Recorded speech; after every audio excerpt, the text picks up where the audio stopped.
Hey, what's up guys? Video kali ini topiknya rada sensitif, sempet booming ya di Indo beberapa waktu lalu, kayak sebulan lalu kayaknya paling hot-hotnya gitu. Cuma kayak sekarang udah mulai reda, makanya baru sekarang gue berani upload videonya karena gue rada takut gitu kan, takut kenapa-napa ya gitu. Anyways, karena topiknya sensitif, gue mau disclaimer dulu sebelum videonya mulai, yaitu gue sangat tidak mempromosikan kegiatan ini, gue justru menganjurkan kalian untuk tidak melakukan ini, dan gue juga tidak mengaku sebagai seorang expert di bidang ini. Gue hanya bisa mengumpulkan informasi yang gue bisa dapatkan dan sharing itu ke kalian, ya apa adanya sesederhana apapun itu, semoga ya berguna untuk kalian. Dan demo di dalam video ini juga akan menjadi demo yang versi yang sangat-sangat simple ketimbang sistem dan software yang udah secara kompleks dibuild bertahun-tahun oleh industri ini. Dan tapi tujuannya itu tetap sama, yaitu untuk memberikan kalian edukasi bahwa um, terkadang memang kelihatan ada beberapa hal gitu, khususnya kayak di dunia software gitu ya, ada hal-hal yang kelihatannya kayak random dan sangat bergantung kepada keberuntungan ya, dalam tanda kutip bisa dikatakan, untuk memenangkan permainan tersebut gitu. Cuma kenyataannya adalah gue mau memberikan ya edukasi ini juga ke kalian bahwa di balik semuanya itu banyak banget sebenarnya yang bisa dilakukan oleh pembuat atau pemilik software untuk membuat algoritmanya ini yang kelihatannya random itu selalu menguntungkan ke mereka dan membuat pemain-pemainnya merasa rugi, tapi at the same time selalu membuat kalian itu merasa kayak ada kesempatan untuk menang dan bahkan merasa ketagihan gitu untuk mainnya gitu.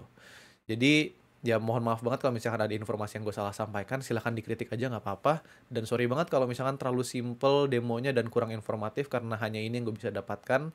Nanti kalau misalkan ada yang mau ditanyakan di comment section juga silahkan aja, gue akan coba jawab sebisa mungkin.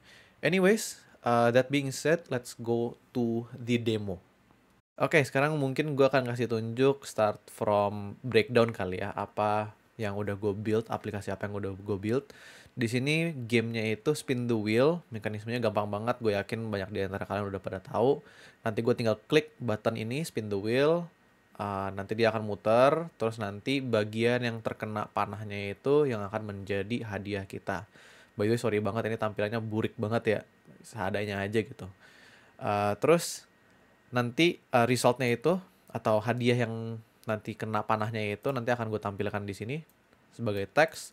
Di sini juga ada deposit atau saldo lah ya, saldo yang gue punya saat ini default awalnya tuh 100.000. Terus di bawah sini itu gue nge-keep track earnings atau pendapatan yang udah gue dapatkan lewat game ini, dan loss. Loss itu biasanya apa namanya, kerugian ya. Kerugiannya itu nanti bertambah setiap kali gue nge-spin wheelnya. Nah, satu spin itu gue set harganya itu 5.000 rupiah gitu. Terus di sini gue ada button top up, dimana kalau gue klik itu nanti saldonya itu akan nambah 50.000 kayak gitu. Oke, sekarang gue refresh dulu. Nah, sekarang gue akan demoin dulu cara aplikasinya akan bekerja. Oke, jadi gue klik aja spin the wheel, dia akan muter, set gitu. Ya, ada animasinya gitu. Ini gue nyolong ya by the way. Ini gue ngambil referensi dari, gue lupa dari mana, nanti gue akan cariin deh. Tapi sekarang dia udah kena ke price yang 500 rupiah. Oke, panahnya ke 500 rupiah. Kalau kalian lihat resultnya 500 rupiah. Depositnya itu tadi udah sempat berkurang 5.000 jadi 95.000. Tapi karena dapat price 500 rupiah, nambah 500 rupiah juga. Tercatat di earnings kita atau pendapatan kita, total pendapatan kita itu 500 rupiah. Lossnya tapi 5.000 karena kita nge-spend 5.000 untuk sekali muter wheelnya kayak gitu. Terus nanti gue akan spin lagi misalkan. Kali ini gue dapat 15.000 nih. Oke, 15.000. Terus earningsnya sekarang totalnya udah 15.500. Depositnya sekarang udah nambah jadi 105.500. Lossnya 10.000. Kalau kita hitung sekarang, ya kita masih untung nih. Untung sekitar 5.500 gitu. Nah, orang yang mungkin bijak gitu ya, orang yang pintar, dalam tanda kutip pintar ya, paling kan udah ya withdraw aja di sini karena kan udah untung walaupun cuma 5.500. Tapi kan sebagai manusia kita kan biasanya serakah gitu ya. Wah, gampang banget nih. Cuma muter-muter gini doang dapat duit gitu kan. Ya udah, kita spin aja lagi gitu. Nah, tanpa disadari ini gua akan percepat aja ya spinnya. Oke, tanpa disadari makin lama kalau lu lihat earningsnya itu lossnya itu udah mulai ngebalap earningnya. Kayak gitu. Gua akan spin terus sampai nanti habis depositnya palingan. Ya udah sisa 9.000 nih, tinggal satu spin lagi. Satu sekali spin lagi sekarang nih, udah sisa 400, gue udah nggak bisa spin lagi. gitu. Ini sangat-sangat nggak akan disadari oleh usernya gitu loh.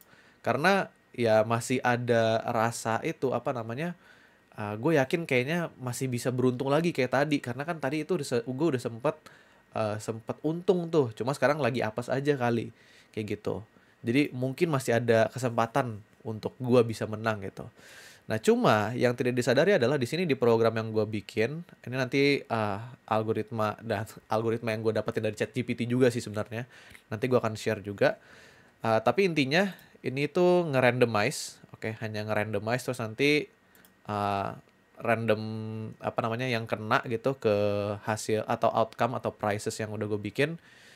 Kalau rumusnya dan tanda kutip rumusnya itu kena, ya dia nanti akan tampilkan uh, outcome-nya sebagai price yang didapatkan oleh user.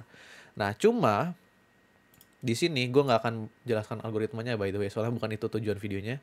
Cuma di sini kalau kalian lihat di datanya itu, ini setiap outcome atau setiap price itu gue set, ada ID-nya, ada namanya gitu yang tampil di sini nanti. Terus nanti ada rewardnya, itu is jackpot ini by the way ini salah dari gue, ini gue nggak apa namanya, nggak penting. Tapi ada probabilitasnya juga. Jadi untuk setiap outcome itu memiliki probabilitasnya masing-masing. Dimana semakin kecil probabilitasnya, ya semakin kecil kemungkinan lo akan dapetin prize ini. Contohnya, di sini si 50 rupiah ini gue kasih probabilitas 1/12 gitu. Masih agak gede gitu, masih equal lah gitu. Yang 100 rupiah juga gue kasih 1/12. Cuma kayak yang 15.000, 20.000 ini akan dibagi dengan angka yang lebih besar lagi. Gitu, yang 5.000 itu 1/15 dan seterusnya. Kayak gitu. Nah, kalau lu notice juga di awal, untuk si jackpot ini di awalnya itu gue set bahkan probabilitasnya itu 0. Jadi lu mau puter sampai tahun jebot, ini jackpotnya tuh nggak akan kena gitu. Again, sekali lagi gue akan kasih tahu ke kalian bahwa mungkin nggak semuanya seperti ini gitu. Oke, ini adalah versi yang sangat-sangat simple, versi yang gue bisa bikin untuk nunjukin ke kalian aja gitu. Tapi sebenarnya di balik ini industri ini udah melakukan banyak bertahun-tahun riset gitu untuk menemukan algoritma yang pas gitu, kemungkinan yang pas untuk memancing user selalu mau main terus gitu.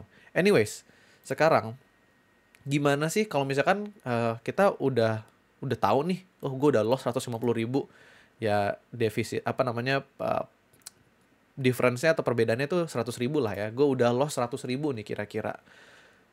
Cuma masih penasaran gitu. Nah, gimana sih caranya sistem atau software-software ini bisa memancing user itu semakin, walaupun udah tahu udah loss, tapi gimana caranya mereka bisa memancing kita untuk main lagi? Caranya adalah, nih case-nya misalkan usernya emang murni masih penasaran aja ya. Ini gue akan top up. Oke, gue akan top up mungkin 200.000 gitu ya. Habis itu, gue spin. Oke, gue spin. Terus gue spin lagi, makin lama makin banyak nih kalahnya gitu kan. Lossnya malah makin banyak, earningsnya nggak naik-naik. Kayak gitu. Cuma nanti pada satu waktu, tiba-tiba jackpot coy. Ya kan? Sekarang tiba-tiba resultnya jackpot. Jackpot itu tadi rewardnya 100.000 ya. 100.000. Jadi nanti si usernya dapat 100.000 nih. Sekali lagi ini versi simpelnya ya. Gue tahu nanti di game-game lain itu kan kayak ada kali-kaliannya apalah segala macam kayak gitu. Tapi anggaplah sekarang lu dapat reward 100.000. Lu merasa seneng, ya kan? Lu merasa seneng, gue berhasil nih mendapatkan jackpot. Wah, asik, gue untung banget nih. Cuma yang banyak orang gagal pahami adalah kadang ya udah bener kita dapat jackpot gitu, dapat untung gede ceritanya 100.000. Cuma kan kalau di game-game ini kan nggak ditampilin gitu. Total earnings yang lo udah dapetin dan loss yang udah lo keluarkan itu berapa gitu.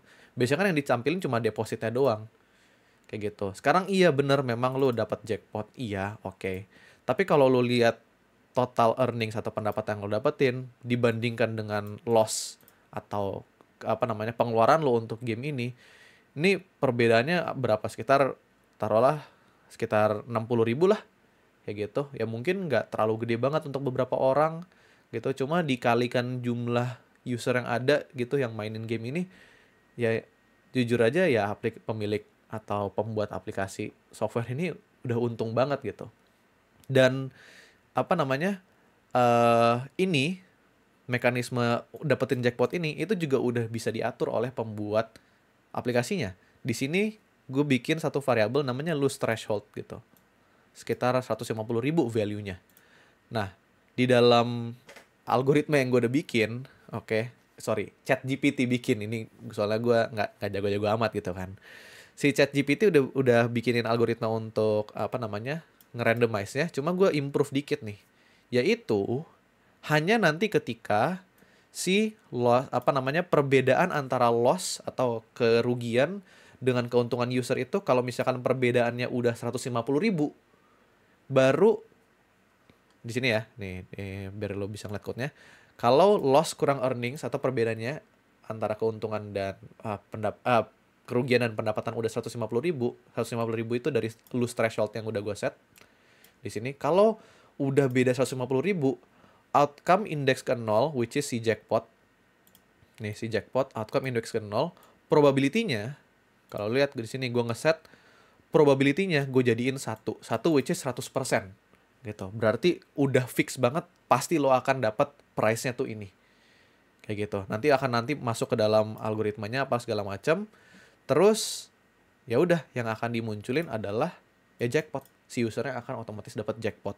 Gunanya apa sih? Kenapa sih gue mau ngasih user jackpot? Kenapa sih gue nggak makan ya maruk aja gitu? Makan aja terus duitnya user, nggak usah peduliin, nggak usah kasih dia jackpot sama sekali. Gunanya adalah untuk membuat user itu ya kecanduan gitu. Oh, gue bisa nih, ternyata masih bisa nih dapat jackpot di sini. Mungkin nanti gue kalau nyoba main lagi, gue bakal beruntung lagi terus dapat jackpot lagi. Kayak gitu. Usernya nanti top up lagi, makin lama makin banyak loss-nya. Seperti itu teman-teman. Dan ini juga algoritmanya sangat bermacam-macam gitu ya. Ada yang mungkin dari awal bikin user emang rugi banget gitu, selalu rugi. Ada yang mungkin bikin satu user itu untung banget supaya dipromosiin, tapi user-user yang lain itu jadi rugi banget. Kayak gitu. Ada yang mungkin algoritmanya itu ngasih kalian justru tiba-tiba mungkin loss kalian baru 100.000, earningnya udah 1 juta. Wah, ini banget kan, apa namanya, euforia banget tuh. Lu selalu pengen main jadinya, wah ini mah easy money gitu. Tapi dalam jangka waktu panjangnya itu, 1 juta earnings lo itu ternyata makin lama makin kesedot gitu. Karena lo udah terlanjur kecanduan dan algoritmanya udah di set untuk ngebuat lo nggak akan menang sama kayak di awal lagi. Kayak gitu. Sekali lagi, ini demo yang gue kasih tunjuk itu versi yang sangat-sangat simple.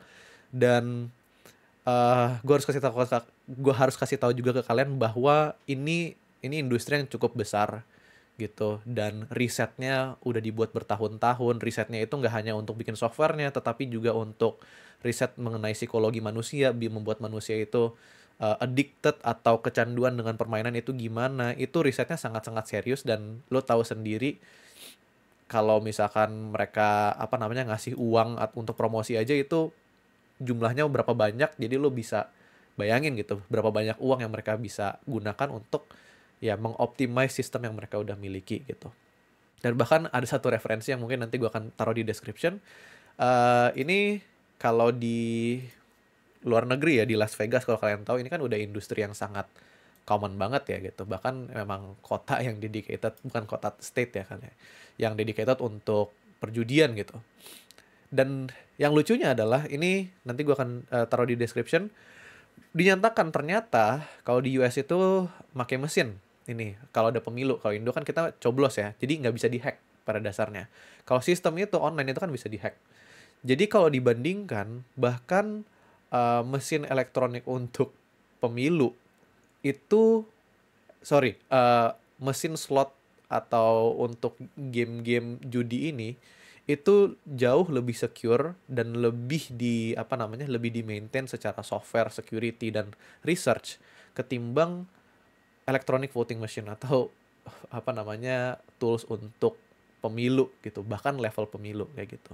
Jadi lo bisa bayangkan sendiri sebenarnya seberapa banyak preparation, seberapa banyak research, seberapa banyak maintenance dan development yang udah dikerahkan oleh industri ini untuk ya menguntungkan mereka dan bahkan membuat usernya itu rugi.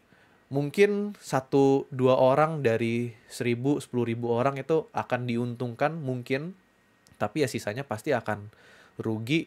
Dan dari kerugian tersebut itu ya disitulah mereka meraup keuntungan pribadi untuk si pembuat atau pemilik software-software ini. Kira-kira kayak gitu guys. Dan bahkan ini sayangnya setelah sebenarnya ini gue nggak sengaja, sorry banget by the way videonya udah mulai kepanjangan. Gue bahkan nggak sengaja waktu lagi ngeriset ini itu udah gue memang ngeriset tadinya khusus untuk online slot machine dan judi lah ya gitu. Tapi ternyata ada juga algoritma yang digunakan untuk membuat user ketagihan itu yang bahkan digunakan di game online gitu. Tapi itu untuk video berikutnya, jadi ini untuk spoiler aja gitu. Jadi kayak kalau kalian pemain Mobile Legend tahu istilah dark system gitu ya. Kadang-kadang dapat musuh yang jago banget, kadang-kadang ketemu musuh yang bisa lo ini injek-injek, ketemu musuh yang kadang-kadang seimbang jadi seru gamenya.